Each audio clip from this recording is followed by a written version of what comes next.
Tous mes dessins d'enfants, c'est des mises en scène. Tout. Et j'avais même dépioté un vieux poste de radio pour en faire une scène. Et je ne savais pas que ça existait pour de vrai.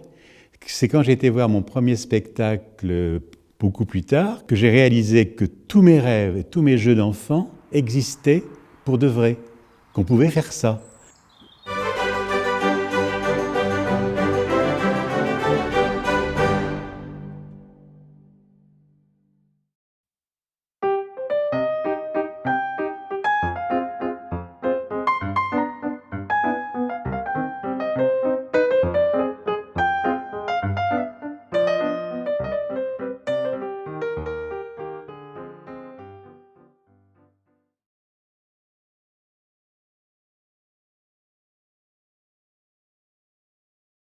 En réalité, je ne savais pas que l'opéra existait, ni que la chorégraphie existait vraiment, parce qu'on n'avait pas de télévision encore quand j'étais petit. Moi, mes parents tenaient un hôtel-restaurant, et c'était la grande chance de ma vie, parce que c'était d'ailleurs en Normandie, et c'était le seul hôtel-restaurant avec le confort après la guerre.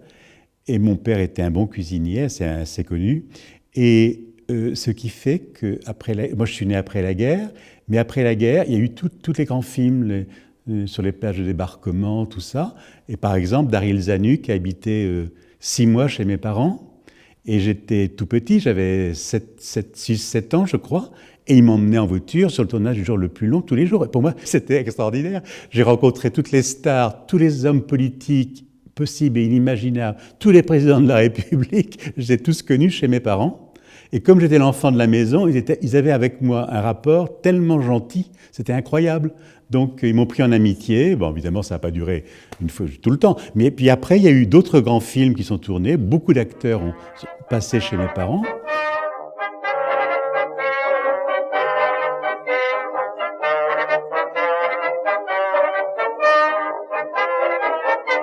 Un restaurant, un hôtel, c'est extraordinaire parce que rien ne ressemble plus à des coulisses d'opéra que les cuisines d'un restaurant. On est en pleine coulisse, là. Hein.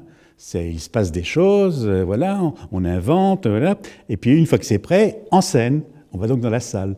Et c'est la même chose. Et il y avait un rapport comme ça. D'ailleurs, j'ai écrit un livre qui s'appelle « Les cuisines du diable », parce que je parle de cette expérience de mon enfance par rapport à cette ambiance extraordinaire de mise en scène, parce que quand vous faites des repas pour des présidents de la République ou pour des gens célèbres, il y a une grande mise en scène. La table, dresser la table, les fleurs, les bougies, les couverts, tout ça.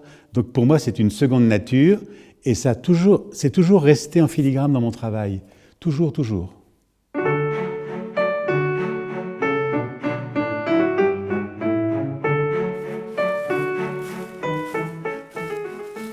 J'habitais 40 ans, donc c'était une petite ville dans la Manche, en Normandie. Je prenais le train, je devais avoir 9-10 ans, pour aller prendre mes cours de danse à Cherbourg. Et puis après, je prenais le train pour aller prendre mes cours de danse à Caen. Je prenais le train tout seul, je rentrais tout seul le soir, mais j'avais 12-13 ans. Et d'ailleurs, c'est pour ça d'ailleurs que parce que mes parents m'ont toujours laissé faire ce que je voulais. Après, je travaillais un peu le piano, un peu sérieusement. J'avais un professeur sur place, mais voilà. Mais je me perfectionnais toujours à Caen. J'allais à Caen prendre mes cours au conservatoire. Et c'est comme ça d'ailleurs que je me suis présenté au concours d'entrée aux Beaux-Arts de Caen tout seul, à l'âge de 15 ans, alors que tout le monde y rentrait plutôt à 20 ans, et que j'ai été accepté, j'ai eu mon concours. Voilà. Et j'étais le plus jeune élève de l'école. Voilà. J'ai commencé très très tôt.